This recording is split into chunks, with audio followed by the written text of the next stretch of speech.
जिगर दा दिला दू तेनू बुर्ज खलीफा खलीफा खलीफा বাচ্চাটা হয়ে গেল।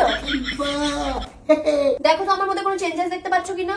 চেঞ্জেস কি হয়েছে? ঘর বুঝিয়েছো না তোমার মধ্যে? তা আমার মধ্যে ছাড়া কার মধ্যে? এই আলুর মধ্যে। তোমার মধ্যে কি করছো তুমি?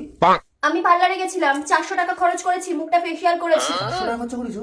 হ্যাঁ, তুমি আমাকে 500 টাকা দেবা। 500 টাকা কেন? 100 টাকা আমার যাতায়াত খরচ। 100 টাকা গাড়ি ভাড়া কি পালকি করে নিয়ে গেছে নাকি তোমার? কি করতে পারিস তুমি মিশেল? তা কালকে আমার বোন আসছে আমাদের বাড়িতে, খাওয়া দাওয়া করবে। ও তা ওর দিদি কেমন আছে দেখার অধিকার নেই? ও দেখবে না সেটা? তোমার বোন আসবে?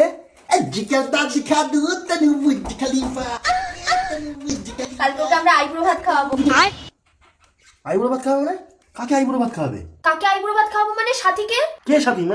আরে মনে নেই আমার বোন সাথীর বিয়ে, যার জন্য তুমি 10টা শাড়ি কিনলে, তার বিয়ে তো, তাই জন্য কালকে আইব্রো ভাত খাওয়াবো। হ্যাঁ তো ওকে বাবা বলে ডাকতে বলবে, আমাকে জামাই বাবু ডাকতে বলবে না। বাবা সব দত্ত নিয়ে দিচ্ছি তোর, আমি 10টা শাড়ি দিয়ে দিচ্ছি। তুমি এরকম করে বলছো কেন সোনা? ও আমার একমাত্র বোন। আরে কত কিছু রান্না করেছে ওর জন্য জানো? কি কি করবে? পাবদা মাছ, ভোলা মাছ, কাতলা মাছ, লোটে মাছের বড়া, ডিম কষা, মাছের মাথা দিয়ে ডাল, পায়েস, চাটনি, মিষ্টি, দই, আর অনেক কিছু। আমার বাবার বিয়েতেও এত রান্না হয়নি। একটা মেয়েকে তুমি ডেকে নিয়েছো, এত গেলাচ্ছ, আমাকে জীবনে গিলিয়েছো। এত টাকা কোথা থেকে পেয়েছো? কেন, তোমার কাছ থেকে নিয়েছি তো। আমার কি টাকা ঝাড় হয়েছে নাকি?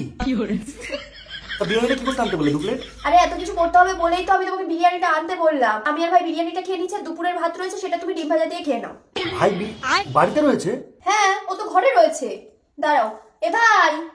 মানে আমি সাদা ভাত দিয়ে ডিমের আমলেট করে খাবো, আর ও বিরিয়ানি খাবে তোমার সাথে? হ্যাঁ দিদি, তুই এসছিস? কি হয়েছে?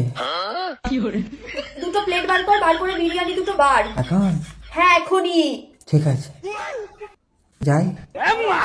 আরে যাই কি, এখনই বাড়তে বলছি, এখন। আচ্ছা। আর তুমি রসুনগুলো ছাড়াও। রসুন ছিল।